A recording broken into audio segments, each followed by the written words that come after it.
Hello, friends, and welcome to Elements and Alchemy, the podcast. I'm your host, Kevin Johnson, sharing the astrological, lunar, and tarot influences for the week ahead of March 22nd through March 29th, 2019.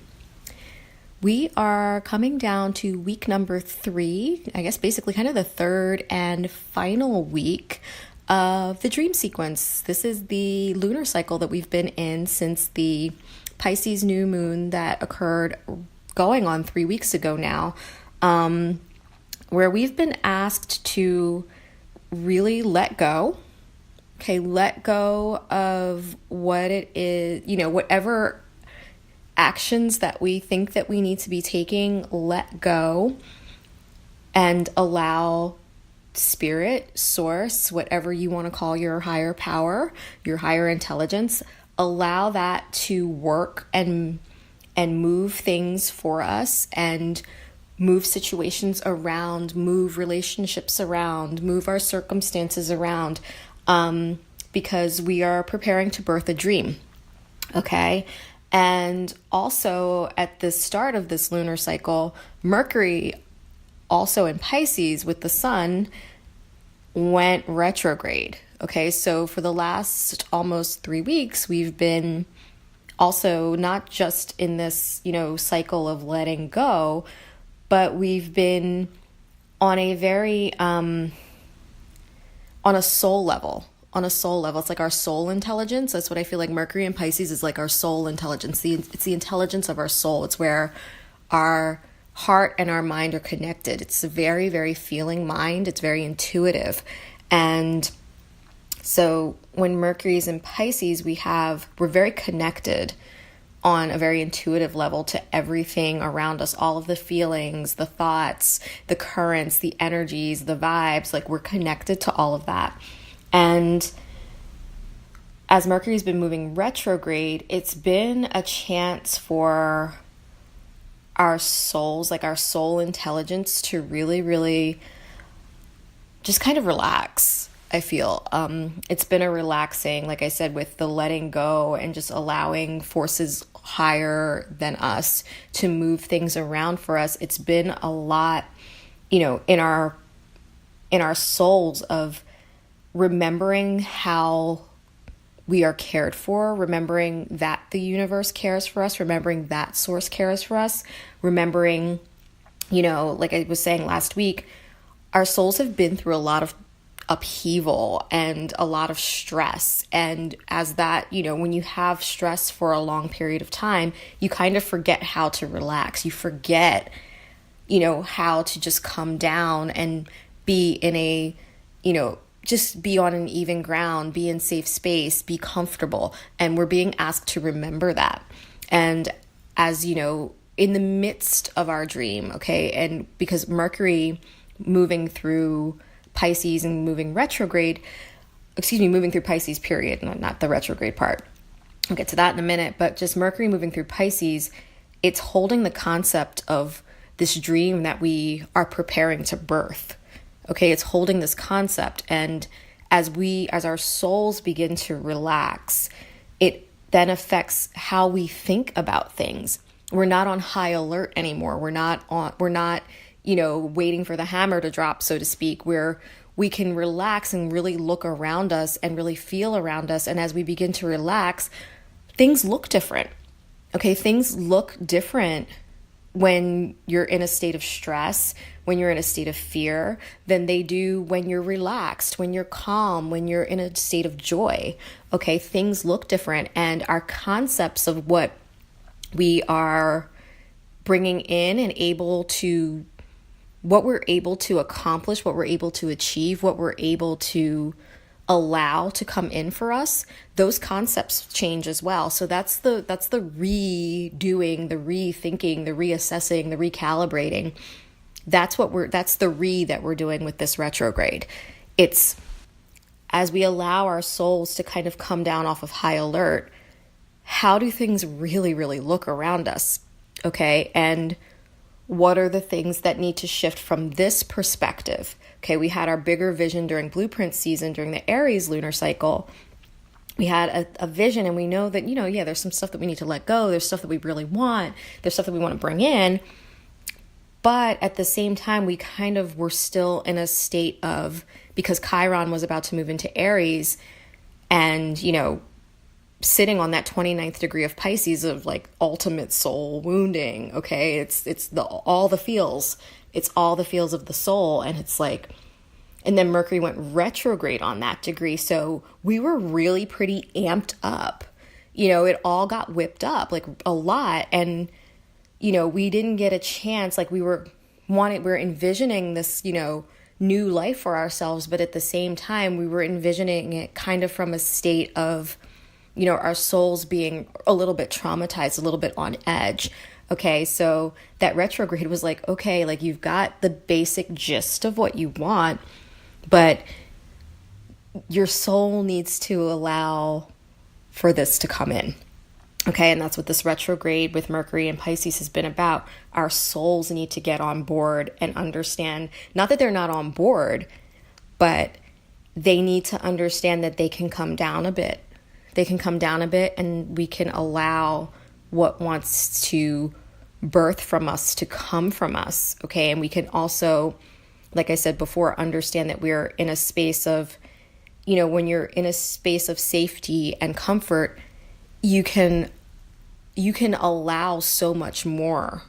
You can visualize so much more for yourself. You can let more in because you're not on guard. Okay. We're not guarding against the blessings that are coming to us. Okay. And that's what it's asking right now. Just come down so that we can begin to allow the blessings that are meant for us to come in. Okay. And this past week, there just really haven't been a lot of aspects. I also talked about this in last week's podcast as well. There just haven't been a lot of aspects. Okay. And that to me, like not major ones, there's always aspects. Like everything is in relation, whether we choose to give it a name or not. Okay. All the planets are in relation to each other. Okay. They are moving harmonically in a certain sequence, in a certain way, with precision. And they are moving and they are touching and they are talking, whether or not we have language and, formal aspects to talk about. They are doing something. Everything is connected. Okay, it's part of that interconnectedness. And we haven't had a lot of major aspects. And like I've explained before, major aspects are the things that, you can very, very easily see. Like it's stuff that makes us move. It makes us do things. We've had a lot of very subtle aspects. And the subtle aspects, like I said, are we do move. Okay, but it's almost like that. It's just a higher intelligence. They're higher vibrational aspects. Okay, and they form the framework that we work in, the framework that we're moving in. Okay, and that's spirit. That's spirit working for us. It's that divine intelligence working for us and through us. Okay, those more subtle aspects, and we've had a lot of those. And like I mentioned last week, once again, like I didn't really talk a lot about those subtler aspects because what spirit wants to do for you is different than what spirit wants to do for me. Okay. And different than what spirit wants to do for our neighbors or, our coworkers or, our best friends. Like we each have an individual dream, which is us, by the way. We are the dreams that we're birthing. Okay. We are the dreams that we are trying to birth. This is like a new birth for ourselves. Okay. And each one of us needs different support. We need different things moved around. Okay. And so there just hasn't been a lot of, not a lot of huge aspects to talk about. And I keep reiterating this because I really, really want folks to understand that this really is a time for spirit to move. Okay. I mean, spirit moves all the time, but this is really, really a time for us to just back up and let things fall into place for us. Okay, let things fall into place for us. So this past week, actually a couple days ago, we just had the full moon. The first full moon in Libra. There's going to be two. Okay, this lunar cycle is going to wrap up with a new moon in Aries in 2 weeks. And then the Aries lunar cycle will have another full moon at the end of Libra. So we're getting 2 Libra full moons this cycle. And I didn't really go into this the other day because I wasn't guided to, actually. But anyway, so this particular, culmination that we're at, because we're having 2 specific culminations, okay, of Libra energy, of relating, okay? It's how we relate emotionally. It's how we find emotional balance. It's where we find emotional reciprocity, okay? That's moon in Libra, okay? We're having 2 separate culminating moons along this axis. One at the very, very beginning, which is starting a new cycle. Okay, so we're starting a brand new cycle of relating and healing. Okay, also with Chiron being opposite.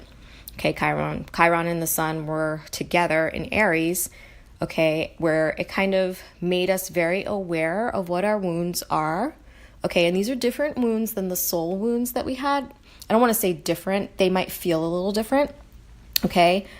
Because we're very, very aware of what our soul wounds have been, okay? And like I said, with Mercury moving retrograde, it's like us bringing ourselves down, okay? Bringing ourselves down and allowing ourselves to trust, okay? And allowing our souls to trust, okay? All right? And really, with the sun and Chiron being together in Aries, it's like the sun is holding the consciousness of this dream that we have. And it's like when they met in Aries, like, at that first degree, it was really, really a seeding of how this dream is going to heal us as individuals. Okay. And as we heal as individuals, our relationships in turn will heal. Okay, so as we do the internal work of healing our own individual selves, our individual motivations and our individual will to act, okay, it's also healing of our masculine, okay, healing of our divine masculine. I've mentioned this a couple weeks ago when Chiron was in Pisces, that was a healing of the divine feminine. We are now coming into a space of healing the divine masculine within all of us. Okay, and that's that spirit spark of individuality that wants to break free from the soul waters, okay? So it's like we broke free of the soul waters, and now it's like, okay, this is what we have, this is the new path to healing for us. And we have to infuse this into the consciousness of this dream that we're about to birth. We have to infuse this into the consciousness of the new beings that we are, that are coming forth, okay? It's a new leg of our journey that this full moon in Libra is beginning.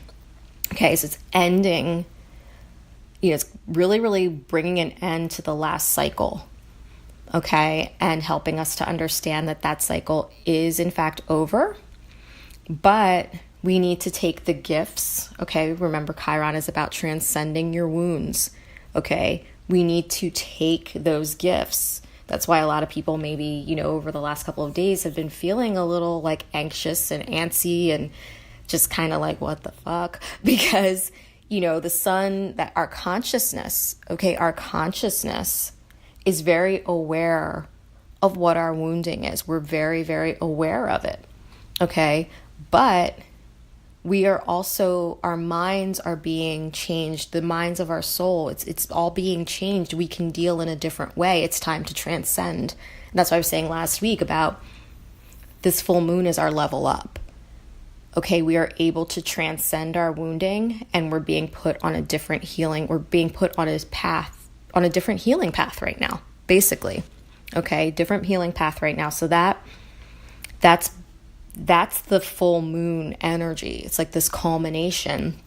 And with that new path, like the new path to healing that we're on, like I said before, it's about us as individuals really, really coming into and birthing ourselves and our dream. Okay, and as we do that, we then change our relationship to everything. It changes our relationship to everything. It helps us to be more balanced within our relationships. It helps us to call in more reciprocal connections. Okay, it helps us to remember our worth. It helps us to remember our power and our value. Okay. Also, the full moon, like I said, it is in preparation for birth. It's asking us to open. Okay, open and open and open and open and open and open some more. Okay, and not from a place of fear, but from a place of remembering that what is okay. Okay, this is the divine perfection. What is divine perfection. What is happening is divine perfection. Whether because we can't see. And this is also, like I said, just coming back to that, this is the time to just allow spirit to work for us. Okay, so as we can come into a softer place within our hearts, within our minds, within our souls, in that connection, we come into a softer, just more giving space, a more receptive space. We can open up and allow what wants to birth from us to come into being. Okay, so this is like the first stage of labor. Okay, it's like one of the first stages of labor. I feel like last year was like all the really, really painful parts. Okay, where we're, like open a little bit, open a little bit, open a little bit, open a little bit, open a little bit, open a little bit. This is like we're kind of fully dilated right now, and it's almost time to push. Okay, we're getting into push time. Okay, and so that was the energy, that's been the energy of this full moon. Okay, and this full moon, because there are two of them, okay, 2 Libra full moons, not only is this a culmination of this Piscean moon cycle that we're in, but it's also kind of a new moon in and of itself. Okay, because we're going to have another full moon that will end we're going to have another Libra full moon in 4 weeks that will kind of really, really put an end to whatever needs to be laid to rest. Okay, that we're going to begin that pushing. Okay, it's almost time to begin that pushing. And with that pushing, we're going to have to start laying things to rest. It's almost time to do that. I've been talking about that for weeks. We need to let things go. We need to get prepared to let things go. We need to be prepared to move things around. We need to be prepared for shifts. Okay, and what's happening is that as spirit is moving things, okay, it's not time for us to do the movement just yet. That's why Mercury's retrograde. That's why things, have not been very clear. It's us getting okay and prepared to make these shifts because they're huge. Okay, this isn't just like, oh yeah, I'm calling in, I don't know, something small. Like we're calling in some major life changes. Okay, our souls are calling in major, major changes. Okay, and in order for those major changes to take place, spirit has to set things up, and then we do the work, of then stepping into that and allowing what needs to, like letting go of things. Okay, as we step into this birth process, as we step into ourselves, step into the process of birthing ourselves in this dream, we naturally begin to let things go, and it's almost that time. Okay, so Friday. Friday was kind of a hard day for folks. Today, so the sun was exactly conjunct Chiron on Friday, which was yesterday, by the way. So the sun was exactly conjunct Chiron, which, like I said, makes us very much aware of what our wounding is, makes us very much aware of, especially like with Chiron being in Aries, it's a wounding of our individuality. It's the wounding of our separation, like that movement. It's the wounding of our will to separate. Okay, the wounding of our will to take action. Okay, and there's always like this part of us that feels separate, but we're really not. Okay, but it's like it's really like this wounding of this divine masculine that wants to see itself.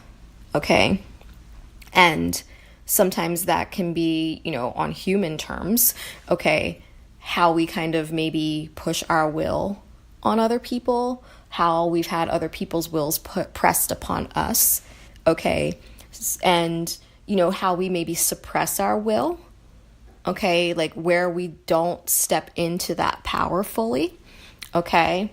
Like I said, where there's, because of this Libra new moon, it's like understanding the balance of where you fall in the spectrum of use of will.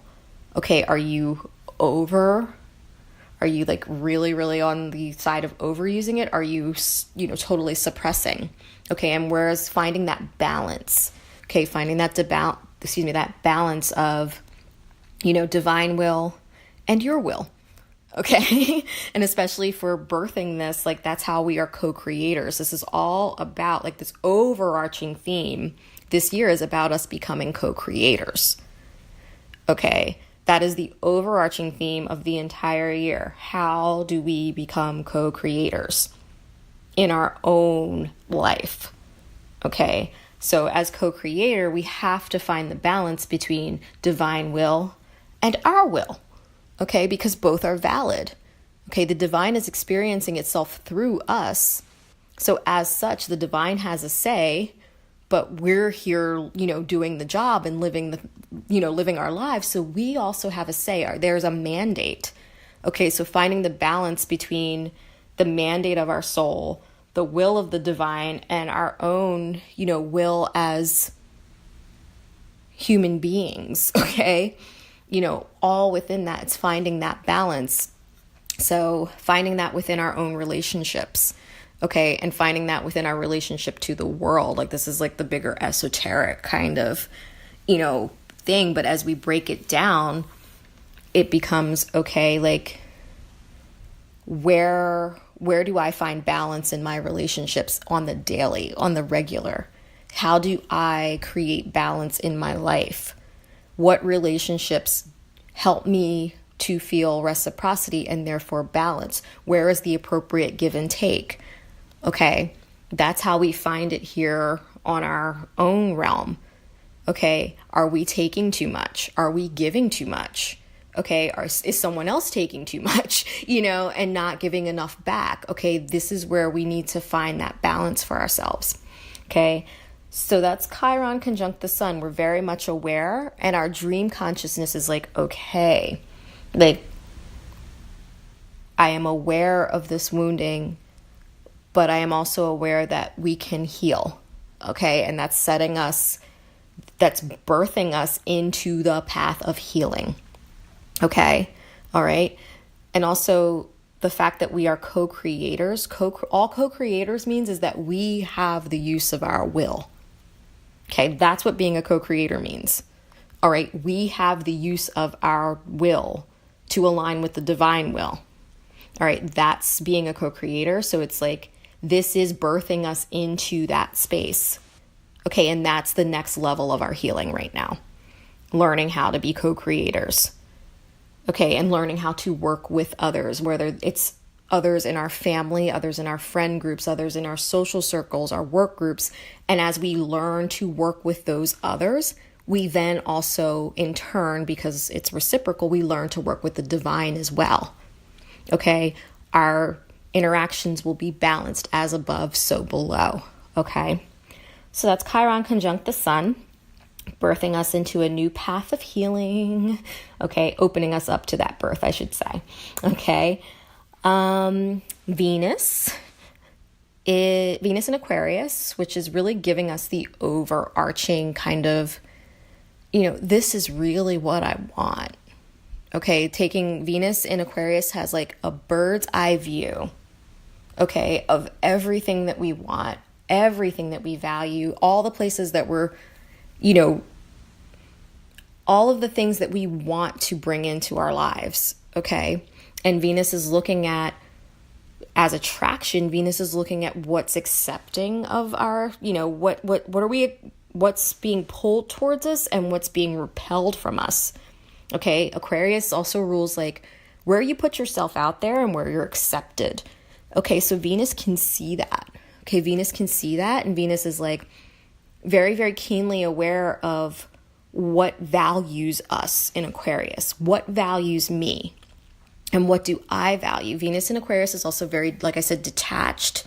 It's a bird's eye view energy and kind of surveying the scene and coming to like a very kind of mental understanding. It's a head and heart energy when you have like Venus. Venus rules like, what we attract in that magnetism, and like magnetism comes from the heart. Okay. It's like this heart energy that pulls things in, and it's like, like what's going on here? That's what Venus wants to know. She's like, what's going on here? Where can I find what values me? By letting me be free to, Venus in Aquarius also rules freedom, okay, and innovation. Like, how can I connect with what I need to connect with? How can I bring that in? And how can I still stay me, stay liberated, stay able to move, okay? So that's Venus in Aquarius. All right, really, really surveying the scene and helping us to understand what it is that we really want from the highest perspective. Okay, it's kind of like really aligning our values with our highest intelligence. What makes the most, like, what connections really, really, really are going to give us, are going to align with our higher self, really. Like, how do we attract that? That's what Venus in Aquarius is really aligning our values with our higher self. Okay, and Venus is conjunct Lilith on Friday, okay? And I haven't talked a lot about Lilith because it's just been a lot of, I think Mercury and Pisces has just been doing a lot of things. But Lilith has been rather quiet, hanging out in Aquarius, okay? And now Venus is coming to hang out with Lilith, okay? And I've spoken before about Lilith. Lilith is our truth, okay? It is the truth at the core of who and what we are, okay? And Lilith gets a bad rap. Like, Lilith is our original truth, okay? Let me just say that. It's our original truth. Before anything got put upon us, before anything else, Lilith is our essential truth, okay? And Lilith gets a bad rap because Lilith becomes enraged when there are lies against that truth. So Lilith is the rage, okay?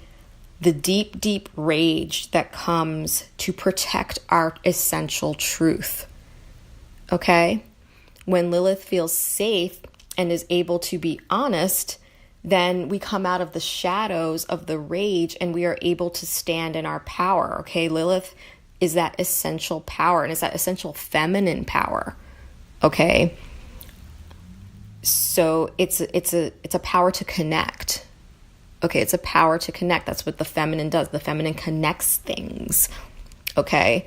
And it's that essential power to connect us in truth. Okay?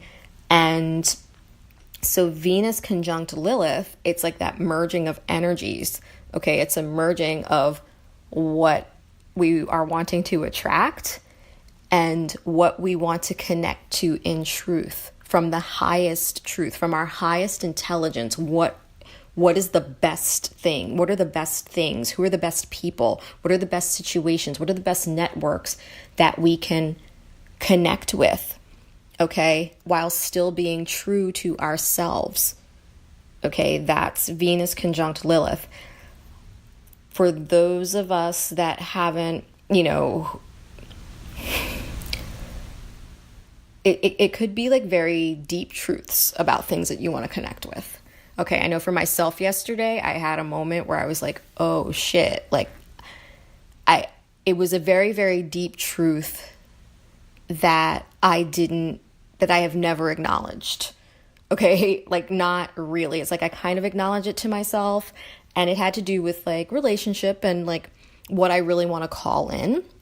And it was very like, I realized that there was a lie that I had told myself, okay, all of the years that I've been on this planet, okay, about what I really want in relationship. And yesterday I was like, having a conversation with a friend, and it just all came up, and it was like, oh, you need to stop lying about this. Like, you need to stop lying. This is why all your relationships end up the way that they do. Like, you need to stop lying about what it is that you truly, truly want to connect. How do you want to connect? What do you want to connect with? Okay, so that was, that's my own personal little thing, but it could be something like, what is the truth of what you are trying to connect with? Where have we been lying to ourselves? Okay, and causing ourselves to be in rage and pain, okay, and frustration when we need to tell the truth. Okay, and for whatever reason you might be telling your story to yourself, your lie story, it's okay, but we need to be honest about what it is that we really, really want to attract, what it is that we really, really want to connect to. Aquarius rules our vision. It rules the vision, the higher overarching vision for what we want. Okay? So if you could have anything, it's our ideal. If you could have anything, what's your ideal? Because that's what we're calling in. Like, it's birthing, okay? And Venus is going to be moving into Pisces soon. So Venus is going to be telling, okay, these are the connections. Okay, these are the connections that are liberating for me. These are the connections that allow me to be in my truth. These are the connections that affirm me. This is what I want to attract, because like I've said before, Venus, what we attract is what we are holding in our core. Okay, we attract what it is that we're holding, despite whatever it is that we might be saying out loud. Okay, whatever it is that we are holding on to in our core, okay, that's what we attract in for ourselves. So this is really, really aligning our internal, like our highest intelligence, which will inform our internal, workings. Okay, it's kind of like, can't get it out right.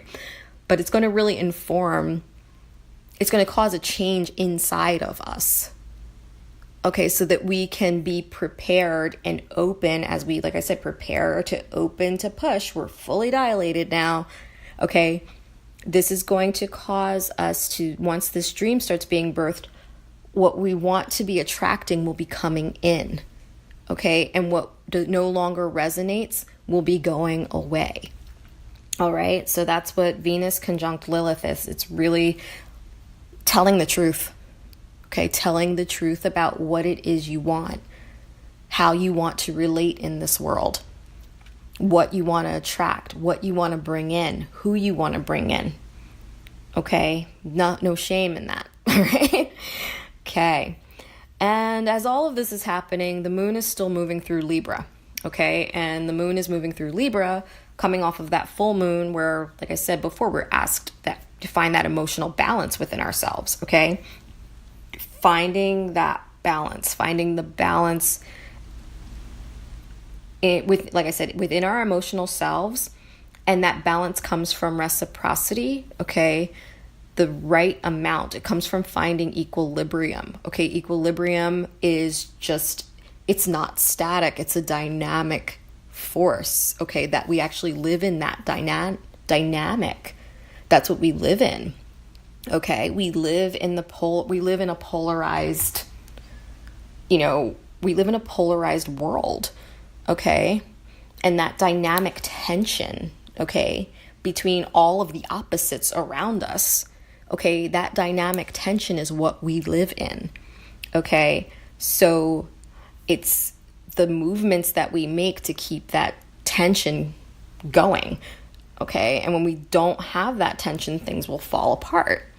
Okay, so that's why reciprocity is so important on all levels, from the universal to the most microbial, okay? Like we need that reciprocity. It keeps the dynamic, it keeps life going, really. So that's what we're looking for. We're looking for where we find that balance, okay? We're looking for where we can keep that dynamic energy, okay, and keep ourselves from falling too far into disempowerment or too far into overuse of will or too far into suppressing our will or too far into any place, while also making sure that what's coming to us, fills us back up and we fill it, okay? And that's that dynamic reciprocity, that dynamic equilibrium, okay? And so this is where we are, and we're kind of culminating and we're understanding, okay, like stuff kind of needs to go. Okay, something needs to shift, because that full moon also was talking to Uranus, and it's like something needs to adjust. Okay, we got to make a huge adjustment. All right, and with Uranus, that adjustment is going to come with some kind of liberation from some kind of thing that we don't need anymore. Okay, and that's also harking back to Venus, talking to Lilith about what it is that we're calling in now. We're finding our resonance. We're finding our higher resonance. So something that does not jive with the higher resonance, okay, those things we're in need of an adjustment to make that happen. Okay, and so Moon on Friday square Saturn, okay, and that's like looking at the structures we have in place. Okay, looking at the structures that we have in place. What are we, something needs to shift. Something about our structures needs to shift. Moon squaring Pluto, something about our sense of our personal power on a root level needs to shift. Okay, as we come into these emotional spaces, we're understanding more and more what needs to shift. Okay, what needs adjusting? All right, what do we need to cut out for things to be in balance? Okay, Libra, in order for us to have equilibrium, it's tiny little adjustments. So what adjustments need to be made? Okay, and then the South Node. All right, so we can be having, it's also Mercury retrograde. So this is when like old shit comes up. Okay, old relationships, old people from your past. Okay, that kind of shit resurfaces during a retrograde.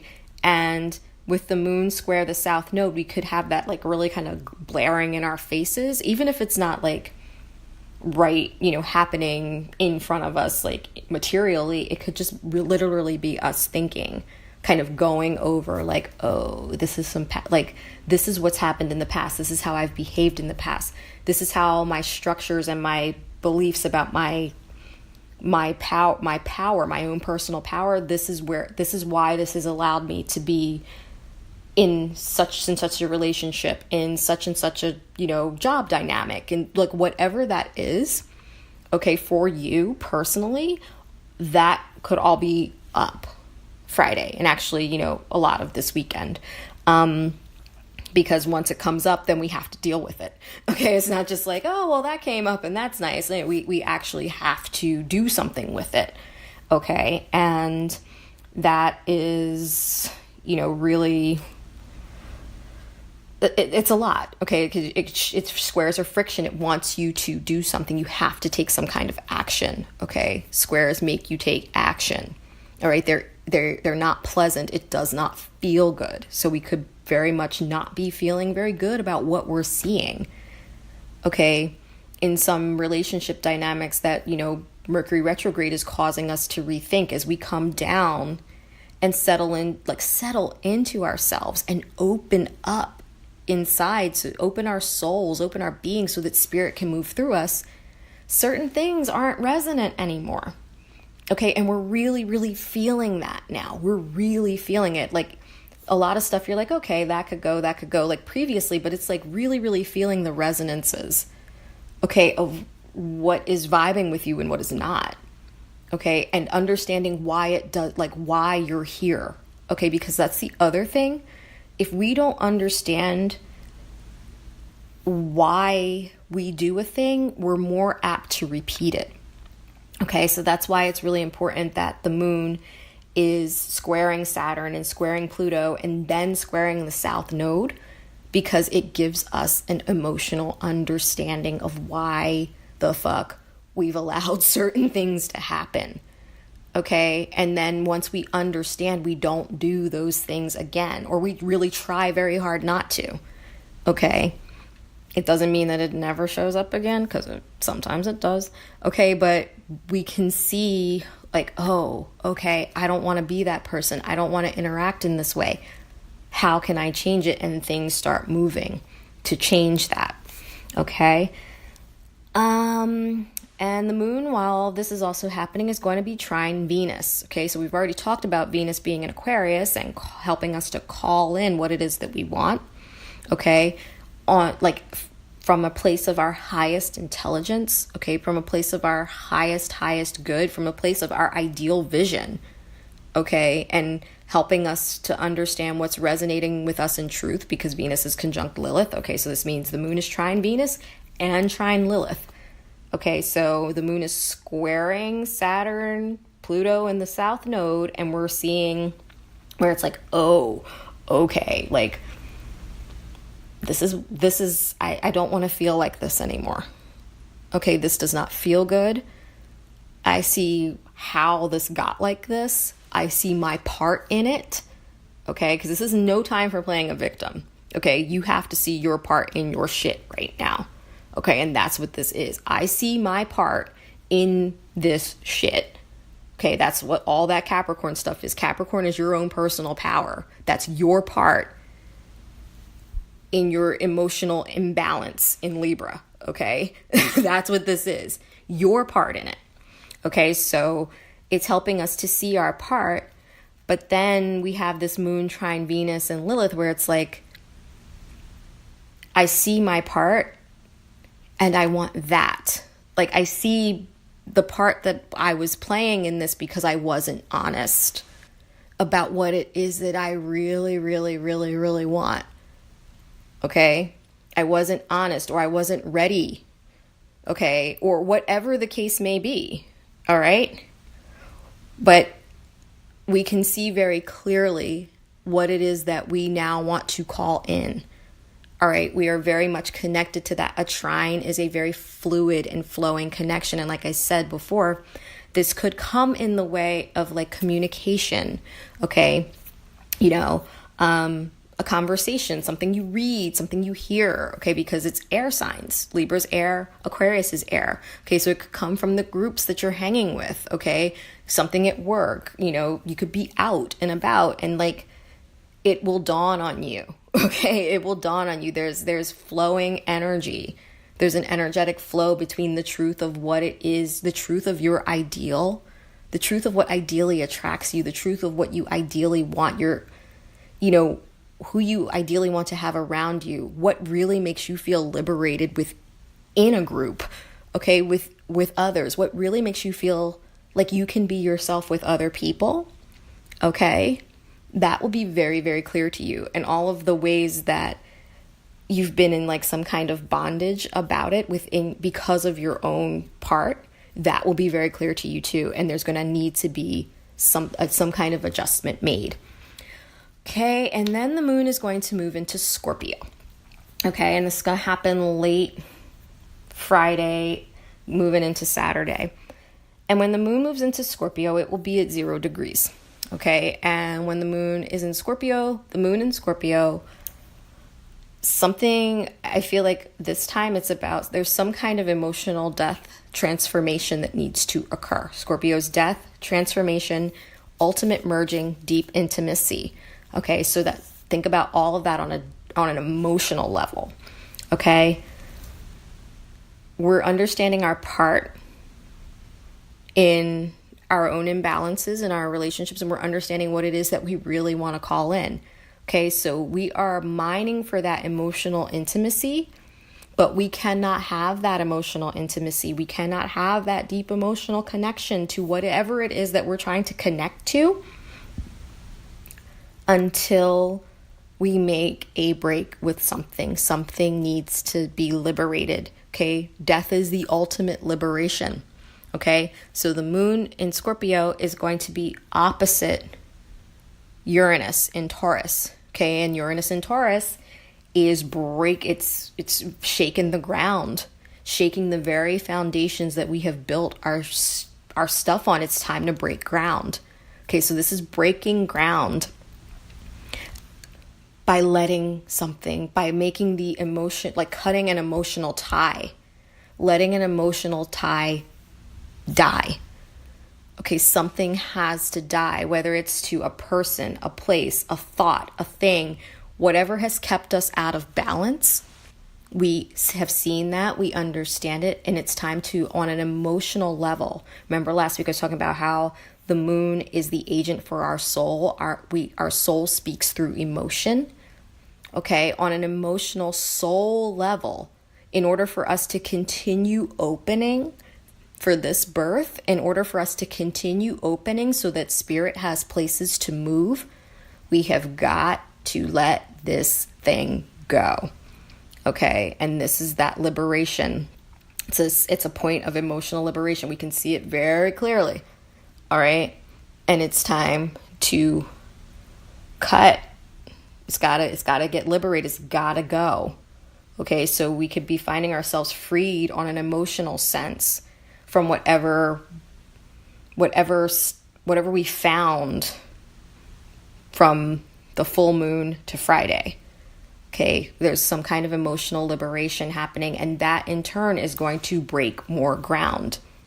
Okay, as we liberate emotionally, okay, like I said, this is reciprocity here. So Uranus is liberating us emotionally, and that emotional liberation is allowing the ground to open up more for us. Uranus is spirit. Okay, Uranus is spirit, pure spirit.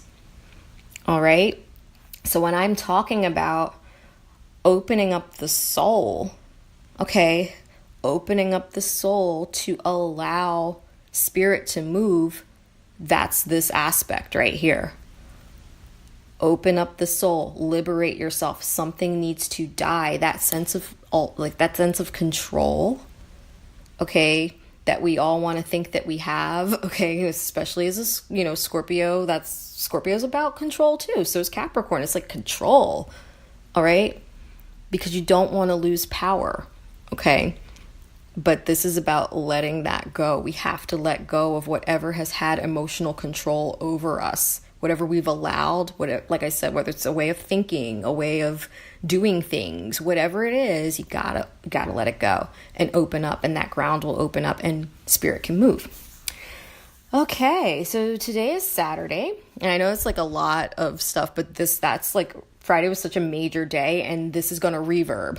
Okay, this is going to reverb for the rest of the week because we don't have a lot of aspects for the rest of the week. Okay, so Saturday, which is today, the moon's in Scorpio, and it's kind of quiet. Okay, so like I said, we will probably be dealing a lot with whatever came up between Wednesday and Friday. Okay, this weekend kind of lets all of that play out.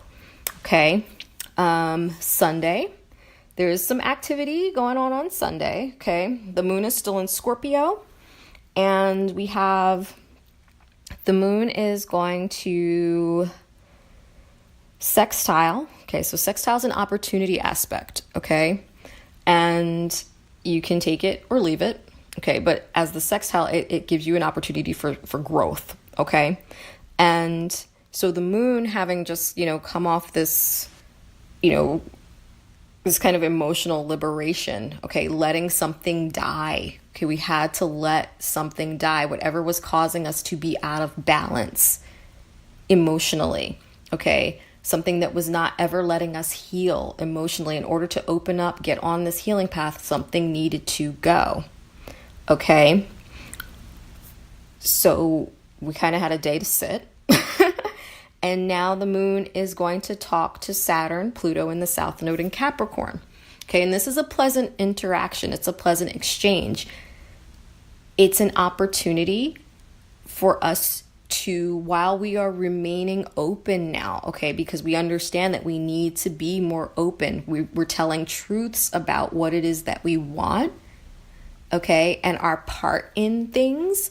Okay, so from a place of truth, and what it is that we want, okay, and what it is that we're calling in, now we have an opportunity to start to lay a bit of a new structure with Saturn for our emotional sense. What's the new boundary?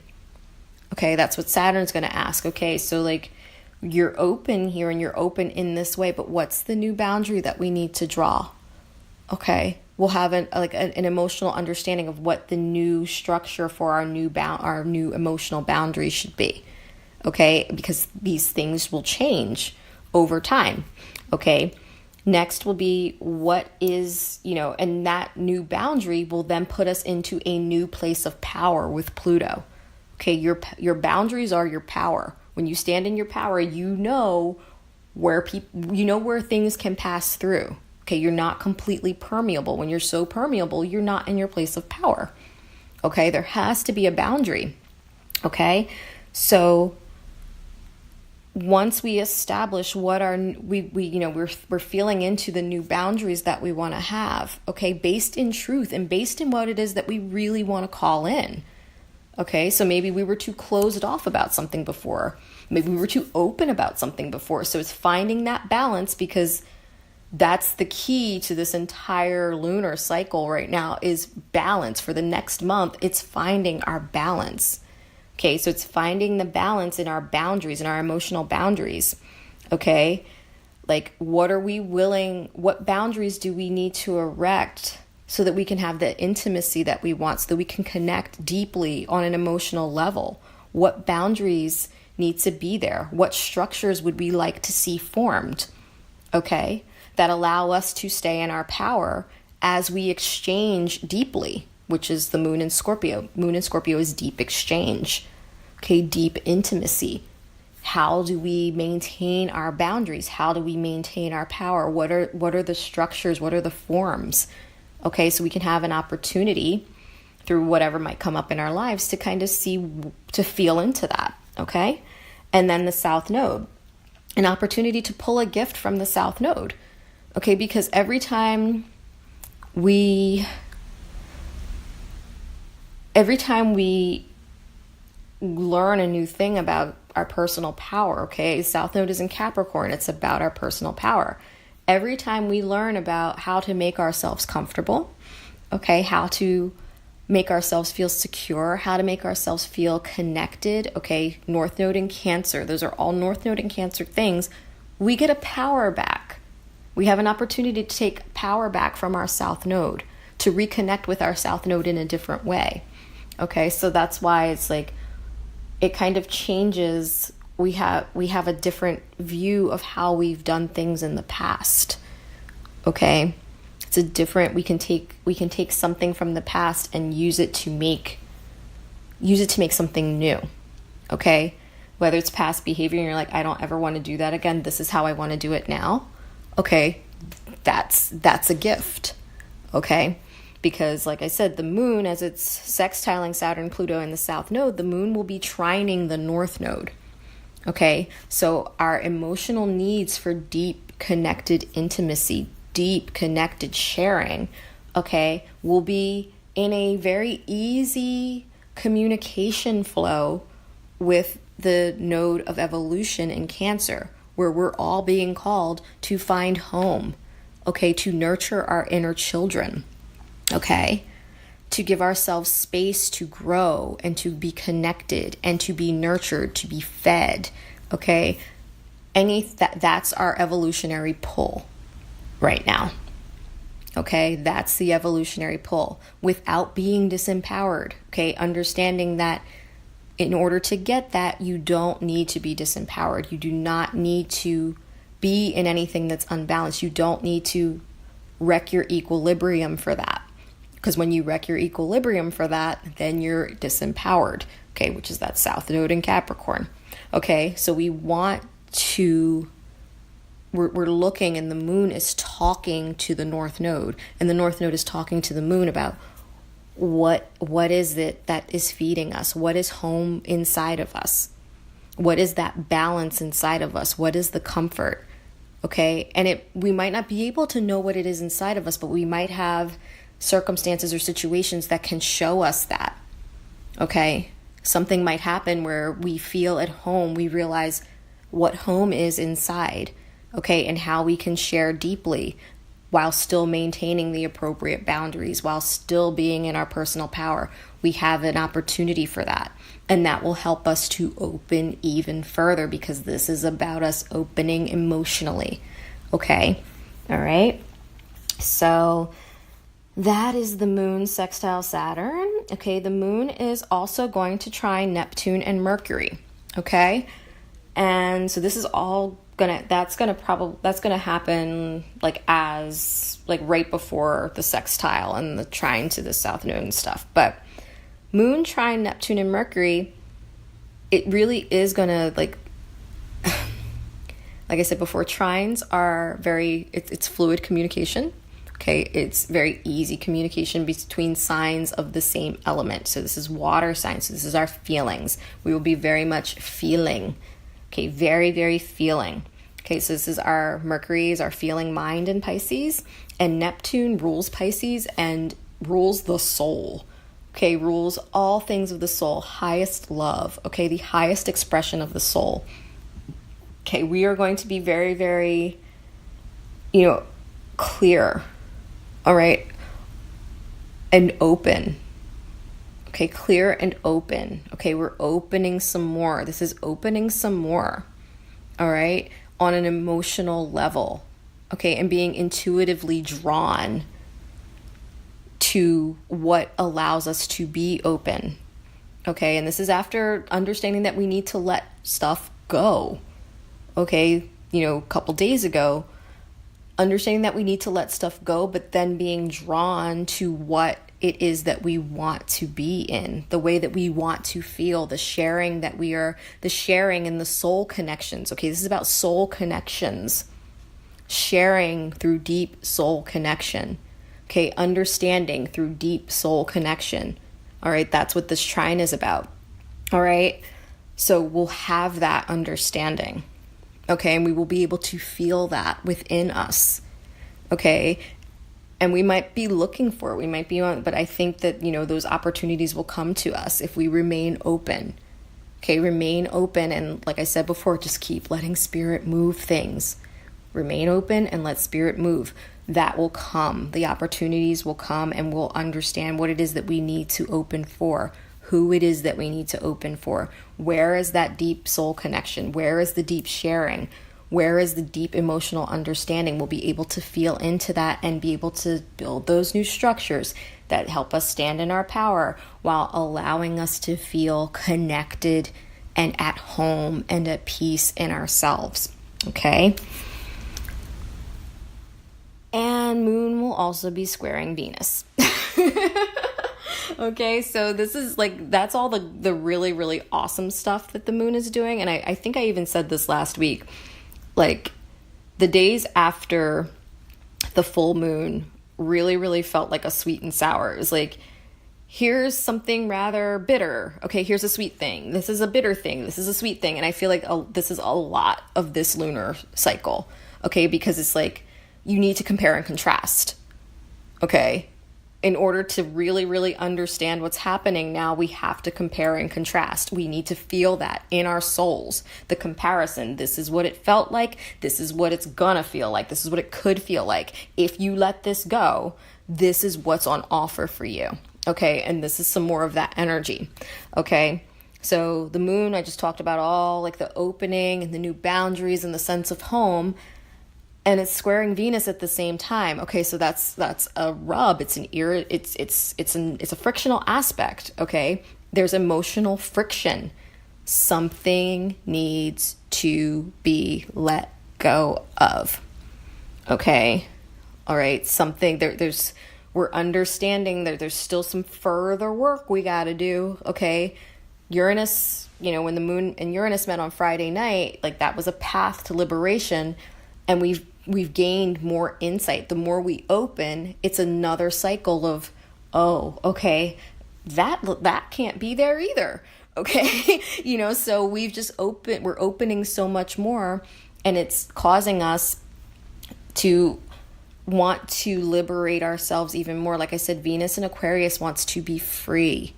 Okay. Values freedom, is attracting freedom. Okay. So it's going to be we're going to start seeing the more open I get, the less I can be in this space. Okay? The less I can be in this space, the less this space, the less these people, the less these whatever resonate with me. Okay? And we're going to have to make adjustments accordingly. All right, Moon will also be opposite Mars. Okay, so that's another kind of frictional aspect. But here's the thing. Moon just did all this like really lovely work and then squares Venus and opposes Mars.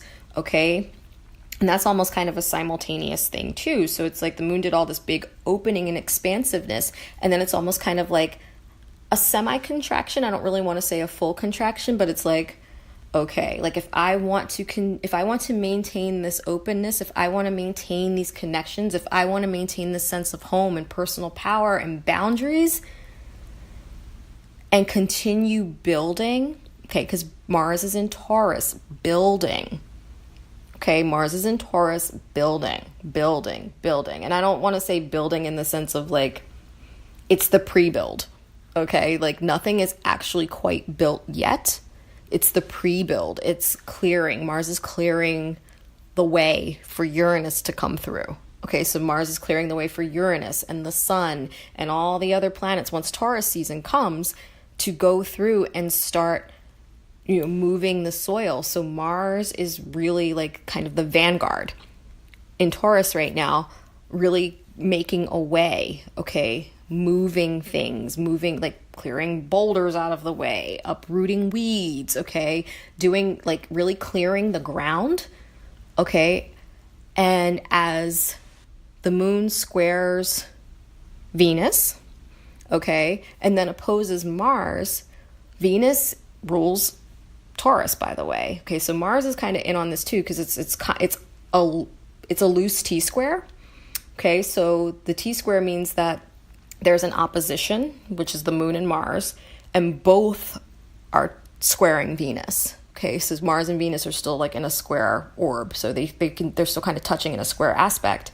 Okay, this means that they both the Moon and Mars are talking to Venus, and Venus is like, this X, Y, and Z no longer resonates. This does not make me feel free to be me. Okay, these connections, this association, this group, this is not my ideal. Okay, this is not where I fit in. Okay, this is not what I want to be interacting with. I want to do this. What is making you feel open? What is home? Okay, while still letting me be free.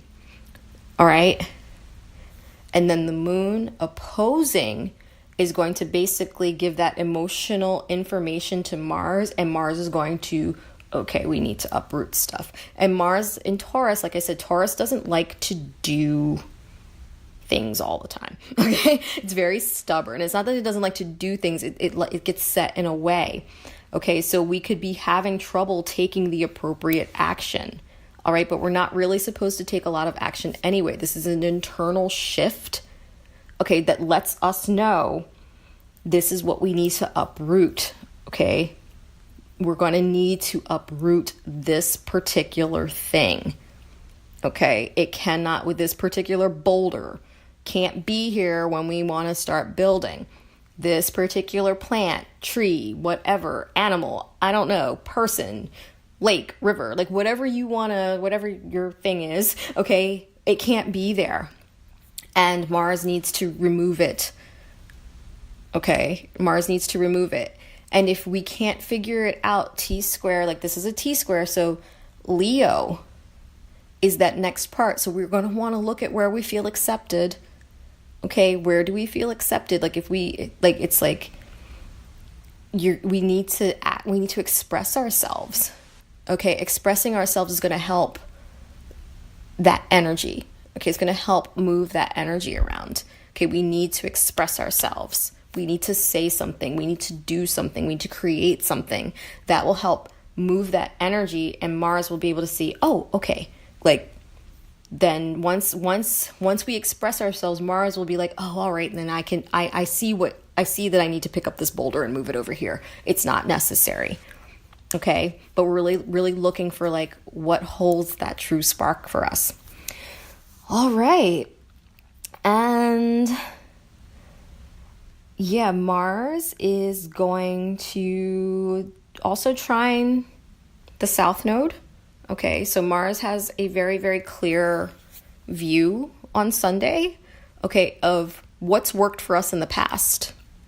Okay, what's worked for us in the past.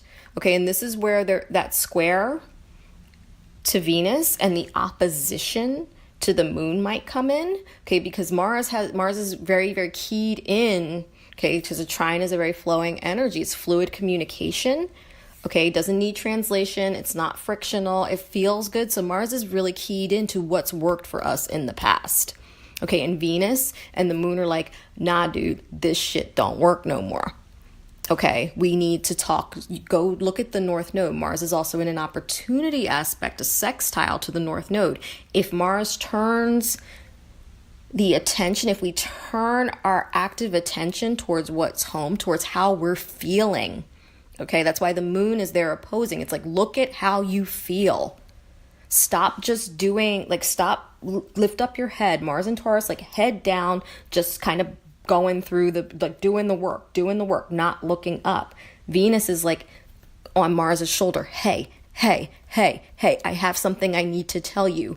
And the moon is like, and then Venus is like to the moon, hey, I have something I need to tell you too. And the moon's like, all right, I get it. I feel it. Mars, would you listen to what we have to say? You can't keep trying to funnel this South Node energy in this particular manner. Okay, that's Sunday. Okay, so that's all the aspects. And like I said, I say each and every like little aspect because it might affect each one of us differently depending on what planets we resonate more with or where we are in our particular situation. So it's like Mars kind of needs, like there's gifts at the South Node that we can take, but Mars is kind of in that South Node mode of action, okay, and kind of trying to use the South Node energy that might not be great for us to clear this space, and we're not trying to do that. Okay, we need to look toward the opportunity of the North Node. Where's home? Okay, look toward Leo. How do I feel that I can create and express myself? Look toward the moon in Scorpio that just had all those really lovely aspects with opening up and soul connections and, soul understanding with, where is that? Okay. All right.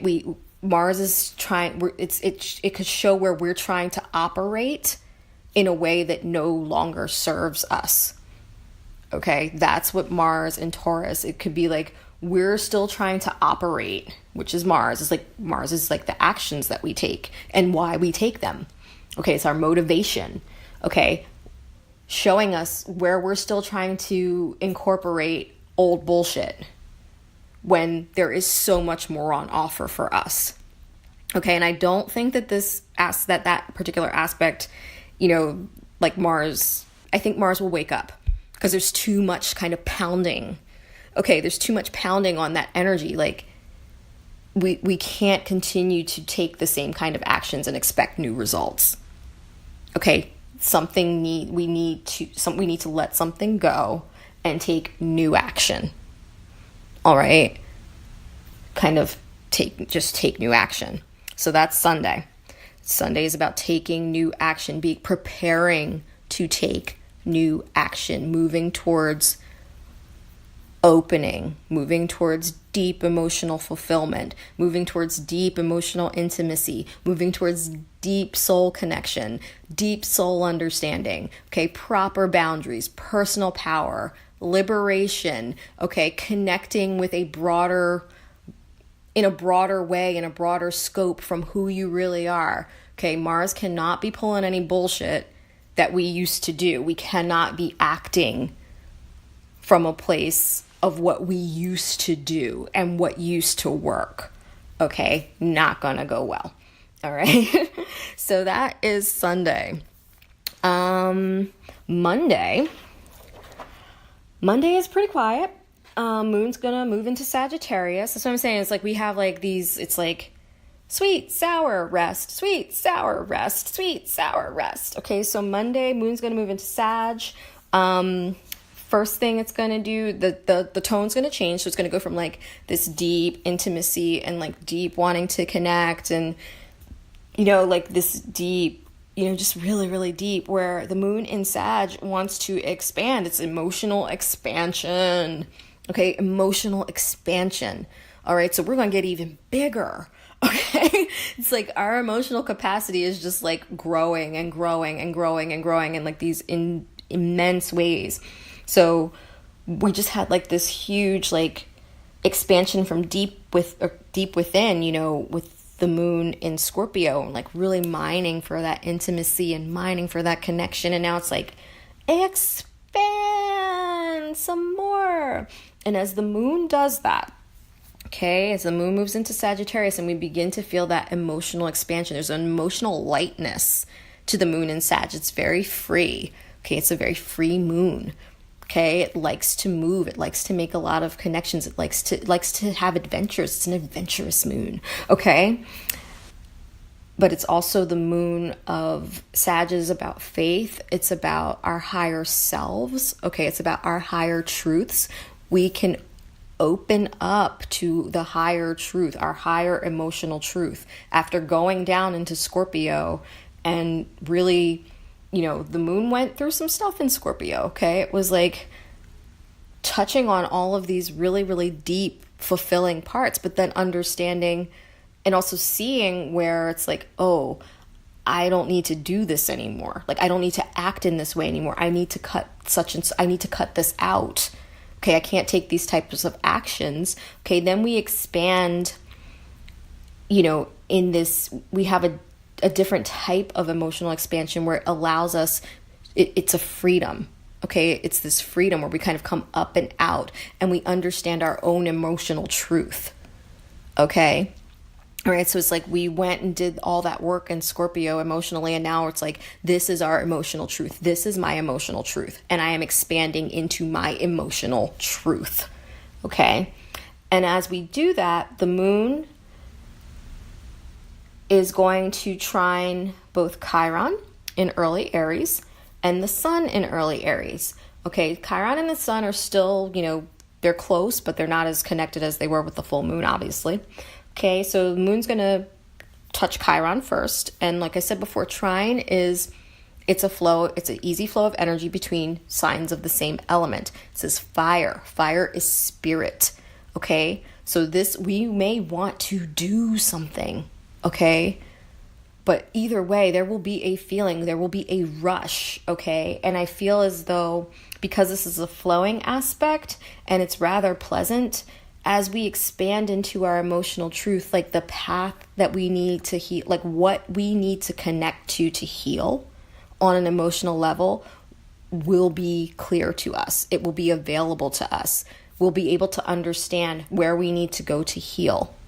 Okay? All right? Sag rules journeys. Okay? It rules long journeys. All right? This is opening up to that emotional truth will put us on the path to begin this journey.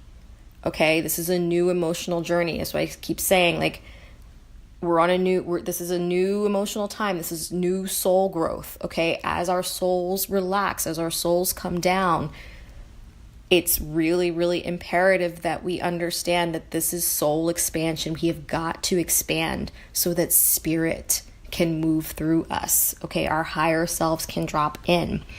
This is putting us on that path, okay, the path to new healing with Chiron.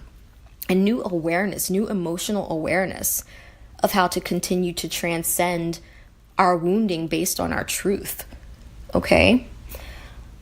Then we have the Moon's going to meet with the Sun, okay? So this, like I said, could be experienced almost simultaneously, but depending on what you resonate with, here's the Sun. Okay, so the Moon's going to trine the Sun, and the Moon is like our expanded emotional truth right now, okay? And also finding balance within that. I also want to say that too, because we're still in Libra, still off that Libra Moon, so this is finding that balance.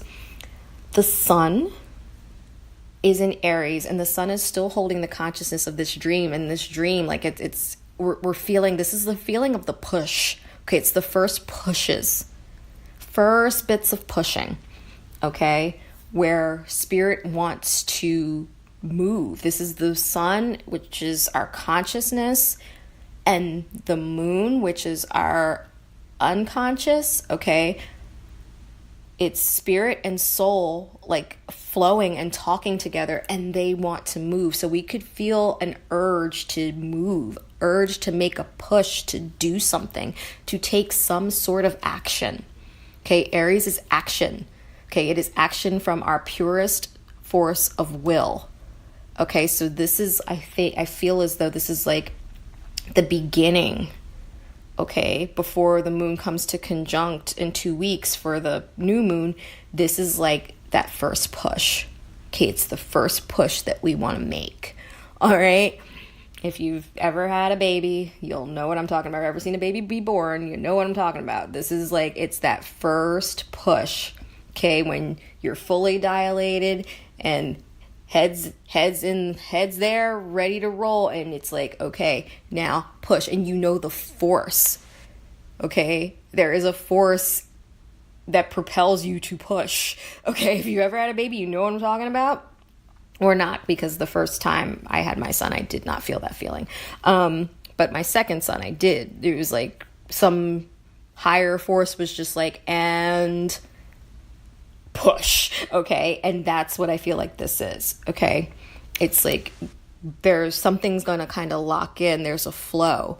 Here is my truth, and that truth is getting seeded into the consciousness of this dream as we're about to be born. It's like spirit is coming in, okay? And they say even when people are born into the world, we're in a soul space, and spirit does not actually come into us until we are being born.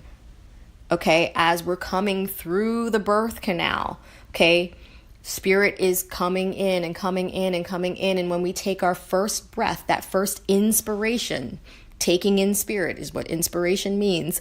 That first inspiration, we fully take in spirit. Okay, this is that. This is that moment.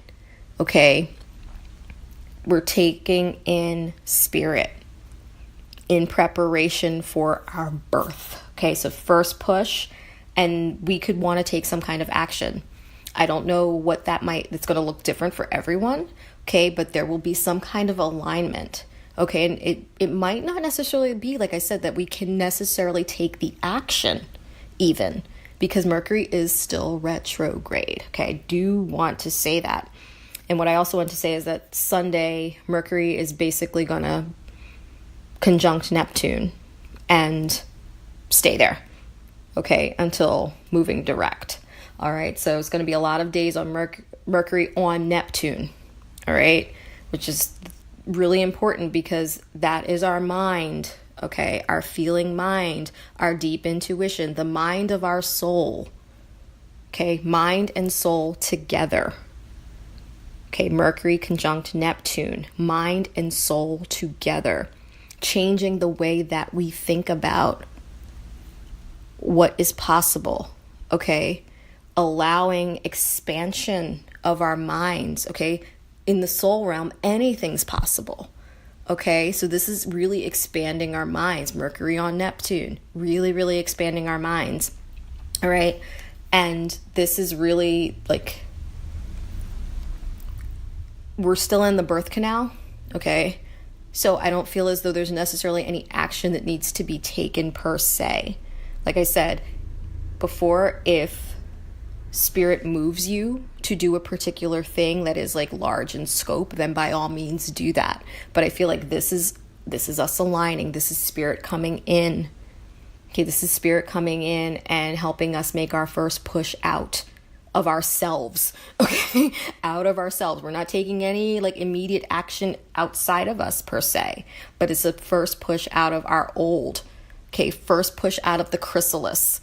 Okay, we're butterflies now. Like whatever you want to say, we're babies, we're butterflies, but this is our first push, like breaking open the egg, breaking open the chrysalis. Okay, waters break. This is it. Like we are pushing. Okay, and Then Tuesday, okay? Tuesday, the moon is still going to be in Sag, okay? And Tuesday, the moon and this deep emotional truth, which just caused us to like want to push through something, okay, is going to square both Neptune and Mercury, okay? And when the moon does that, it's going to be like we have this expanded emotional truth, okay? Our expanded emotional truth and our urge to push, okay? Our urge to be born, our urge to move through and come out the other side, okay? It's aligning with our soul mind, okay? The mind of our soul, okay? And I actually don't feel this as being, I feel it as being like more of a like open up more. Okay, so I don't know how this might play out for each one of us, but Jupiter also rules Pisces, is co-ruler to Pisces. Sag and Pisces are both about expansion. Like it's boundless. Okay, boundless. Pisces is boundless. Okay, Sag is boundless.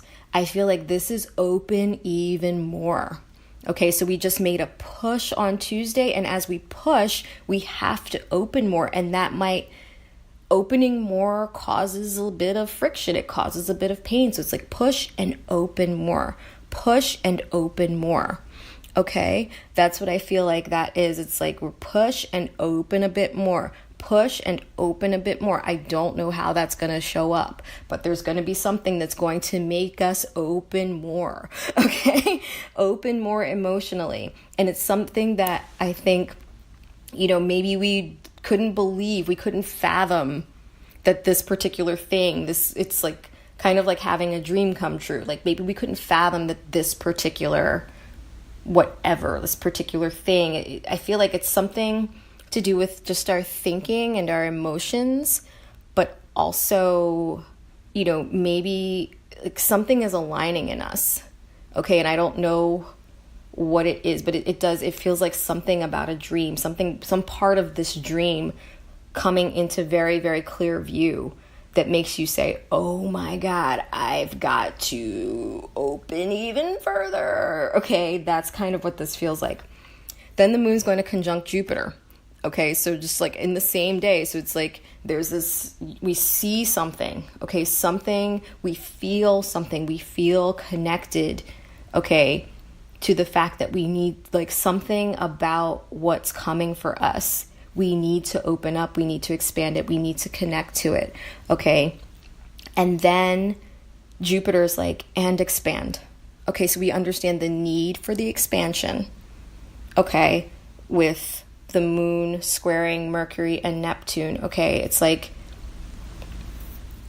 I said, I don't know how this is going to play out, but I feel like this concept of this dream that Mercury's holding and sitting on Neptune with this concept. It's like this concept is being blessed. Okay, this concept is coming like in our minds.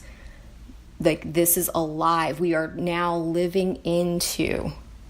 Okay, we're beginning to live into what is possible. We can see it. It's not just about feeling anymore. It's not just about holding it in our consciousness. This is like, we're thinking about it. We're thinking hard about it. We gotta do some different things. Okay, and Jupiter's like, thing number one you gotta do, expand. Open up some more. Okay, because spirit wants to come through. This is more spirit-soul connection. Spirit soul wants to come through. So open. Wednesday. Excuse me. Before I kind of skipped that, missed it a bit. Also on Tuesday, Venus is going to move into Pisces. Okay. And when Venus moves into Pisces, that is us really, really, like Venus's tone changes. Okay. Venus is co-ruler of Pisces. Okay. Not co-ruler. No, Venus is not co-ruler of Pisces. Why did I just say that? Because I'm thinking about Jupiter. Jupiter is co-ruler of Pisces with Neptune. Venus is exalted in Pisces. That's what I'm trying to say. Venus is exalted in Pisces. Okay. And as such, Venus and Neptune resonate with each other. Venus is the lower octave. Okay, it's like the human, okay, where I was saying before, like Pisces is like the highest soul expression, highest soul ideal. Okay, Venus is Venus is like where we on the earth plane, okay, deal with that level. Okay, it's kind of like a step down version of the all-pervading soul consciousness, okay? Venus is like a step down. It's like that attraction, it's love, it's beauty, it's what we create, it's what we make, it's what we value, it's what we want, okay? That's Venus, what we want. In Pisces, we want to be connected, okay? We are attracting what is resonant for our souls, okay? In Pisces, Venus is attracting what resonates to our souls in Pisces. Venus just left Aquarius where we were resonating with our ideal, okay? The ideal possibility, the ideal connections, okay? And now Venus is bringing it to that soul level where spirit needs a vessel, okay? The soul is the vessel of the spirit. So now it's like Venus had this big overarching view and needed other, was talking to Mars and talking to the moon and talking to, Lilith about what that truth was. Now Venus is in the soul waters, infusing all of that ideal, all of that truth, okay? And that's going into this dream now, okay? And now it's about, now that Venus is there, okay, so it's like been Mercury, this concept, okay, the concept, how we think, what we think about this dream, okay, what we think about what is possible for us, what we think is possible for us, the consciousness of the dream. We know that we have a dream. We know that we want something. We know what it is, okay? The soul of the dream, okay? The soul of the dream is going around, and that's the moon, and it's expanding and opening and expanding and opening, and now it's expand and open, and Venus drops into Pisces, and that soul expansion, now Venus is there to allow what resonates, what we want to bring in to come to us. Okay? This is the next part of our dream. Okay, it's the next part of our dream. All right. Wednesday, moon's going to move into Capricorn, and when the moon moves into Capricorn, the tone is going to change again. Okay, so we're going to have this like expansion into our emotional truth. Okay, the truth of our own emotional being. Okay, that's Sag, moon and Sag. And then the moon is going to move into Capricorn where it's going to be a bit of a contraction. When the moon moves into Capricorn, it's a bit of an emotional contraction because Capricorn's about our boundaries. It's our emotional boundaries.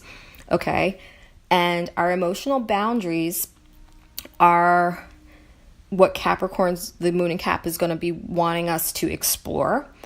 And basically, as soon as the moon gets into Capricorn, it's going to trine Uranus. Okay, there's something about our emotional boundaries that needs adjusting. Okay, liberating. Okay, we're talking about, basically, moon in Cap is like, okay, I have these emotional boundaries, and Uranus and Taurus is like, yes, I see these boundaries here on, terra firma, okay? And there's something about the boundaries that needs to be rearranged. Okay, I'm not saying that they need to be completely blown away. Okay, it's a trine, it feels pleasant. I feel as though it's something about we need to rearrange our emotional boundaries. Uranus is shaking the earth. Okay, so a lot of our old emotional boundaries is going to show us where we have strong emotional boundaries, where we might have some weak emotional boundaries, and we need to fortify some, get rid of others entirely, maybe expand the perimeter, maybe bring it in, okay? So that's what I feel like that moon trine Uranus is. It's about our emotional boundaries, okay? How we set ourselves up after all of this expansion and being in our emotional truth. Now that we understand our emotional truth, it's about putting up new boundaries emotionally, okay? That's moon trine Uranus, okay? What are the new emotional boundaries? We need to liberate ourselves from whatever was too constricting emotionally, whether it was a belief system or whatever it was, whatever was holding us bound to a particular, set of emotional responses and emotional guarding and emotional, maybe no boundaries at all. Like whatever it was that was holding us to that, it's time to change it. Okay. And because we now understand our emotional truth, and that's what we've been working with, is to, from this new expanded place of being in our truth, erect the appropriate boundaries for ourselves. Okay. The moon is also going to square Chiron. Okay. And this is where, so it's like, yay, emotional truth. Yay. We're going to put up, it's like, yay, emotional truth and expansion. And, the moon's going to meet Uranus, and then the moon's going to meet Chiron. Okay. And when the moon meets Chiron, okay, Uranus, it's like, I have like this new set of boundaries, I have this new emotional expansion. I understand my emotional truth. Okay. And when it meets with Uranus, it's like, okay, so what are the new boundaries going to be? Chiron's going to be there to give us what they are. Okay. Because Chiron, it's like, remember this wounding. Okay. Remember this wounding. You do, don't you? Remember this. Okay. Because it's a frictional aspect. A square is a frictional aspect. So there is a rub. There is some discomfort. There's some emotional discomfort around, our boundaries. Okay. And it might be that we need to just open them up. Okay. So it could be either that we need to open up our boundaries and we're going to feel where we can't move in the confined spaces that we're holding ourselves emotionally, or we're going to see where we need to erect the boundaries, like where they need to come in, because we have just been like, I have no boundaries. And so everybody is in here all up in my emotional space and they don't need to be. Okay. So that's that. All right. And that's where that, that's moon and Cap square Chiron and Aries. Okay. We need to be reminded of whatever our wounding is, and that will inform the moon's talk with Uranus about what needs to, like what structures need to be vibrated out, like what needs to go and what we're trying to build moving forward. Okay, where we're breaking ground for this new emotional structures, new boundaries. Okay, Venus being in Pisces and calling in on that soul level. Okay, what's resonant? Okay, we're attracting our soul's desires now. That's Pisces, our soul's desires. We're attracting them in now. Okay, and Venus is going to sextile, which is an opportunity aspect. Okay, sextile Uranus. Okay, Uranus is breaking ground in Taurus. Venus rules Taurus. Okay, so Uranus has a very easy way of understanding Venus right now. Okay, and Venus is like, okay, as you're putting up those boundaries, please, leave room for this desire, like for what I want. Leave room for this. Okay, and we might even start to see like it's an opportunity. So there will be chances for us to open up emotionally, to have something come in, okay, that is going to affect how we structure our boundaries, what it is that we want to be, how we're breaking this ground, okay, how Uranus is breaking this ground, okay. Venus is also going to sextile the moon at the same time, okay, so it's like all of this is happening all at the same time. Moon is squaring Chiron, trining Uranus, and sextiling Venus, okay, so all of this is happening at the same time, all right, and this is also about, like on a soul level, like we can't be, Venus in Pisces is like calling in our soul's desires, but it's boundless. It's like love for everything that you want, love for everyone, love, okay, it's just love all over the place, love and creativity, and it's boundless, okay. The moon wants to put a structure on that because that makes the moon feel a little afraid, okay, like Moon and Cap needs a boundary. It needs a very visible, clear boundary. Like, don't talk to me about like, all this, like, I need to know where my boundaries are, and that's good. Okay, because that means that you can stand in your power. You're not going to let anything in. Not everything needs to be in. Okay, but it's still remembering it's an invitation to leave space. Okay, it's a pleasant invitation. Moon, moon in Cap sextile Venus in Pisces is a pleasant invitation to leave space for our soul's desire, okay? To have that come to us. Just a little bit. Maybe it's just a little taste of what is possible, just a little taste of what is to come, but it's open up, okay? It's open up some more while also having the appropriate boundaries, remembering how you've gone too far before, remembering how you maybe didn't have enough boundaries before. It's showing us if we want our soul's desire, okay? If we want our soul's desire, not only do we have to leave space to call it in, but we need to leave space so that it doesn't get harmed. Okay? This is new, it's fresh. We're birthing. Like, this is the beginning process of birth. New is coming in for us. Okay? So as we're punching out of this chrysalis, a new world is being formed for us as we're leaving the birth canal. Like, what we're being birthed into is different than what it is that we are leaving behind. Okay? And this is us setting the parameters for that, feeling that it's coming, calling it in, okay? And having that infuse us, okay, with a broader sense of what it is that we want from our soul level. What do I want in my soul? Okay? What do I want in my soul? And as we keep expanding, we'll know and we'll put the proper structures in place to be able to receive. Okay? Thursday, Mercury stations direct. So Mercury is standing still in the sky on top of Neptune. Okay? And that's going to be like a really, really big energy. Okay? A big energy. Mercury direct in the sky on Neptune. It's like pull focus to that feeling mind. Our intuition, I think, is really going to be like off the chains. Okay. So however it is that you're feeling, whatever it is that you're intuiting, okay, take it in. Okay. Take it in. But the moon is still in Capricorn. So we have a chance to take in what is necessary while leaving behind what is not. Okay, taking in what's necessary, leaving behind what is not necessary. Okay, because we have the moon in Cap is providing us with boundaries. Okay, so it's a boundary to what it is. If it's not resonant, we will know that. Okay, and there will be a boundary there for that. Okay, the moon is also going to be our third quarter square. So the moon in Capricorn is going to square the sun in Aries.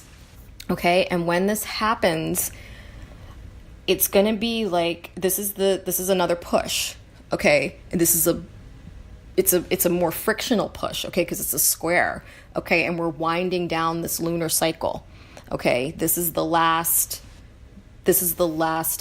lunar phase in this cycle before the new moon, okay? So this is the last lunar phase. So this is the last push of this Pisces dream, okay? Before we begin really getting into the process of leaving the birth canal, birthing. Okay, this is the last push of the dream. Okay, and it could be like we want to take action. Okay, sun, we are going to want to do something. This is a push.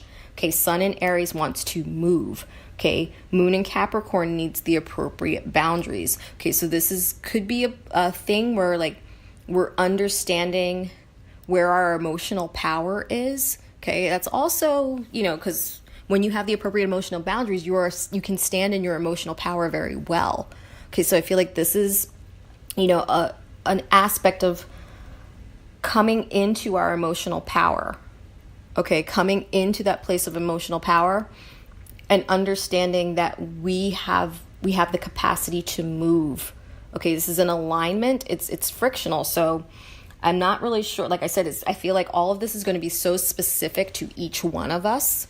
So specific to each and every one of us. I mean, most things are, but I feel like even more so because, like I said, there's so much unseen going on for each and every one of us, each of us individually, that these things, it could really, I feel like it's going to be like a matter of we want to move. Okay, we want to move, we want to do something, but it's not quite time yet. Okay, we know emotionally it's not quite time yet. On a soul level, it's not quite time yet. That is exactly what it is. That's exactly what it is. I'll tell you guys why in a minute. Okay, but that's exactly what it is. We want to do something, but it's not time yet. Okay, this is more internal alignment. It's an internal push. Okay, we're going to want to break ground, break camp. We're going to want to move. Okay, something's going to make us want to move. And it's not quite yet. Okay, not quite yet.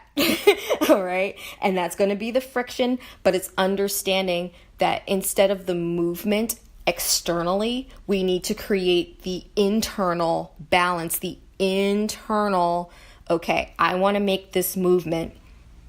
How do I make this movement? What is the structure? What is the boundary? What is the edge of this movement? What's the edge of it? How far can I go? Where I am now.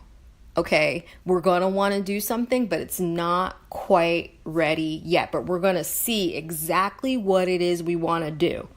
But it's not quite time, and that's going to be the rub.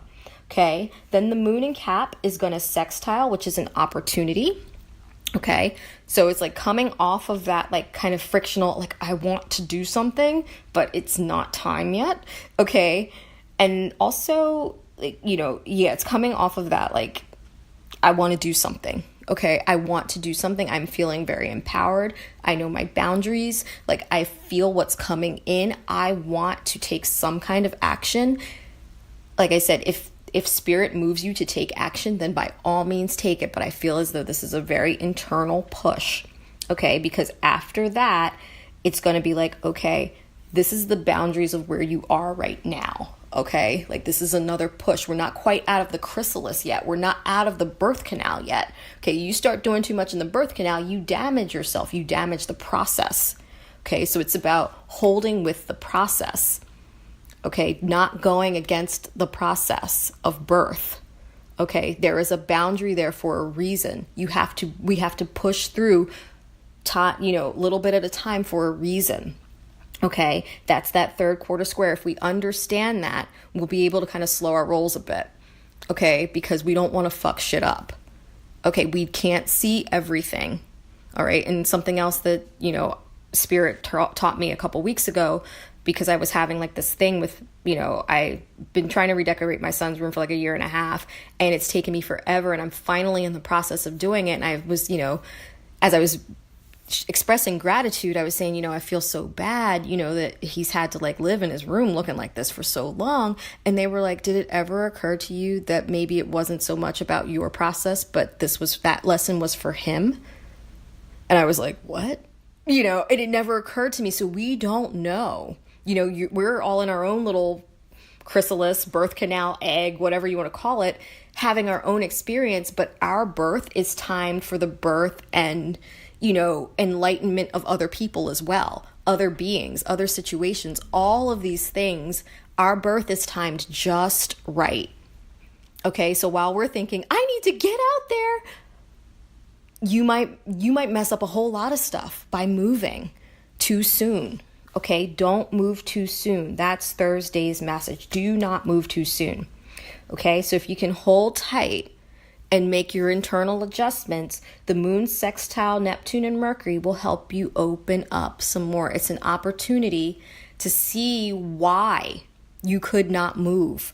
Okay, there's more to what you see. There's more to the picture. Okay, Mercury's moving direct, so we're stationing to move direct. So we're gonna be feeling things. It's not clear to move yet. We're not ready, but we're going to have an opportunity to understand why, to have understanding emotionally, oh, that's why I couldn't make that move yet. Okay, and what that's also telling me is that we are connected. Okay, we're going to understand the interconnectedness of our movements. Okay, the interconnectedness of all of our individual births. Okay, of all of our individual dream sequences coming to being. Okay, there's a reason we cannot move too soon. Okay, we are at the end of this phase. We can't move too soon. Okay, and then we have Friday, moon in Cap, still. Okay, so we're still dealing with our emotional boundaries, still doing all that stuff. Moon in Cap is going to conjunct Saturn, Pluto, and the South Node on Friday. Okay, so what that's telling me after Thursday's square and, us coming into, Mercury stationing and us like really coming to an understanding of the interconnectedness of our own actions, okay, and how we need to, before we make any further movements, really internally align. Okay, this to me is like that expansion, like, okay, these are the boundaries, okay, coming into an understanding of our personal power completely, okay, because when we understand how we're connected, we move differently. Okay, we move differently. We have a different understanding of our own structures. When we understand how each one of everything we do is connected to someone and something else. Whether we see it, understand it, know it or not, it is. Okay, and I feel like that Moon in Capricorn conjunct Saturn and Pluto in the South Node is really going to show us ways, show us how. Okay, show us how. Okay, and bringing us to a space of emotional power. Okay, and understanding how our past actions, our past emotional states have maybe caused us to jump the gun, have caused us, and when we jump the gun, things get out of balance. We lose power, okay? We build faulty structures. Our boundaries are not in place, okay? This is about understanding what the boundaries are, how we stay in our power no matter what, by understanding our interconnectedness, okay? And understanding, like I said, every time the moon comes in contact with the South Node, it's an understanding of our role. Okay, it's an understanding of our role in our own empowerment.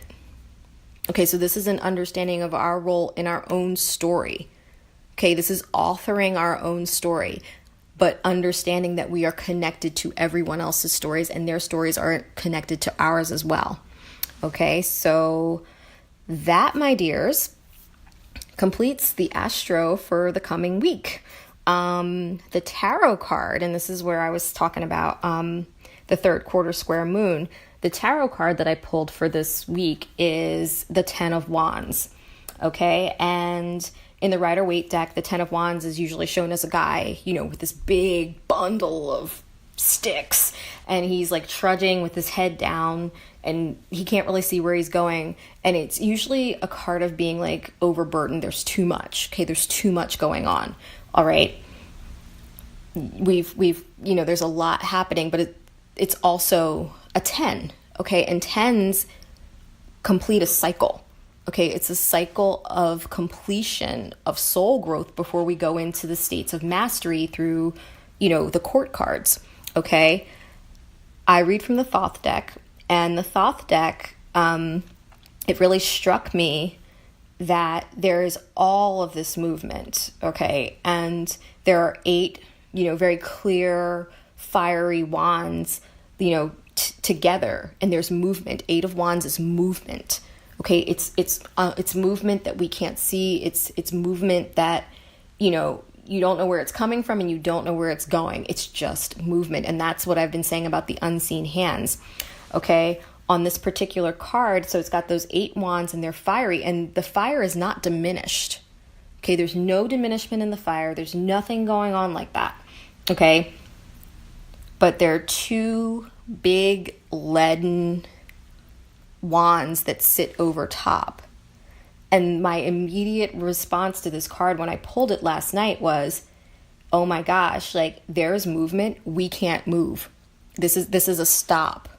We can feel everything going on. We can see like our souls are so connected to what's happening and things are coming in. It's not time to move yet. This is the first time I've ever read this card that way. Okay, we are at the end of our cycle. Okay, and this is also about Saturn and Sag, which is Saturn is it's a limitation for a reason. It's a limitation for a lesson. Something needs to, Saturn's our karma, which is timing. Karma is timing. Saturn's timing. Saturn rules time. Okay, Saturn rules time, Sagittarius rules movement, journey. The timing's not right yet. Okay, the timing's not right yet. So there's these 8 wands, and they're 8 powerful, fiery wands with all this orange creative energy, with these 2, and we could go around them, but these 2 leaden wands over top, what that's saying to me is, yes, you can feel it. You can even see it coming, but it's not time to move yet. Don't move yet. It's not done. Okay? It's not done yet. That's what I want to say. It's not time to move yet. All right? That's that 10 of Wands. We have completed this cycle. Okay? Our spirits are completing a cycle, but it's not done yet. There's a little bit more we still have to do. So hold off. Okay? Hold off. There's time. Remember divine timing. Okay? Everything is working in our favor, on our behalf. We just need to keep opening. If we do this too soon, okay, it's like a baby bird that falls out of a nest, okay, and there's nobody there to help it, okay, our dreams can die, okay, it's not ready. This is a very, very crucial and critical time. We have to hold on, okay, and it's easy to be impatient, especially when the sun is in Aries. It's like, I want to move, and I want to move now.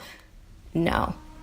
Okay, this is really, really putting our own boundaries on ourselves and being our own adults, okay? And I've also been talking to a lot of clients about this. This is also that Cancer Capricorn evolutionary axis, Cancer being the inner child, Capricorn being our inner adult, okay? Our inner children can't run rampant right now, okay? They really want to. It's springtime. The sun is out. It's getting warm. I mean, like, it's like a perfect storm out there. Okay, stuff's coming in. Things are feeling good finally. Like, we're expanding. It feels great.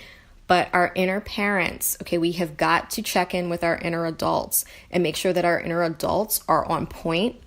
Okay, we cannot allow our inner children to run loose, but we also cannot allow our inner adults to squash our inner children. So it's also finding that balance between movement and saying yes to movement and being okay with movement, and also being afraid of it.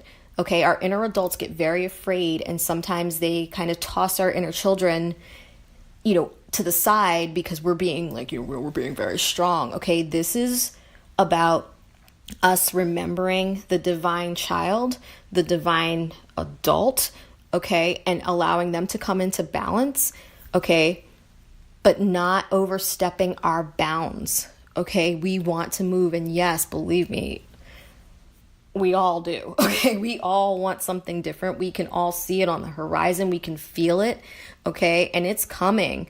All right, but it's not time yet. And I really, really want to stress this because they keep telling me it is not time yet. Do not, unless something comes directly to you and that movement is intuitive and fluid and it flows from you, do not move. Okay, you will know the appropriate movements. You will know the appropriate times. Okay. But this week, really sit tight and make sure that you are internally aligned. This is birth, okay? And we don't want any complications, all right? So, my friends, that is the end of this week's tarot, astro, lunar podcast thing. I don't know what I'm saying. I've been talking for a long time. And I think that's also Mercury and Pisces. I've noticed once Mercury went into Pisces, these podcasts got really long. So, I hope you all enjoyed it. I hope it all brings you guys some peace and some guidance and, whatever it is you need to get through this period. If you want to learn more about me, any of my work, body work, astrology, tarot, please visit my website, elementsandalchemy.com. You can also find me on Instagram at Elements and Alchemy, and the Aries season playlist is now up for some cool Aries inspired tunes on Spotify at Elements and Alchemy. Thank you all so much. Take care, and I will talk to you all next week. Much love.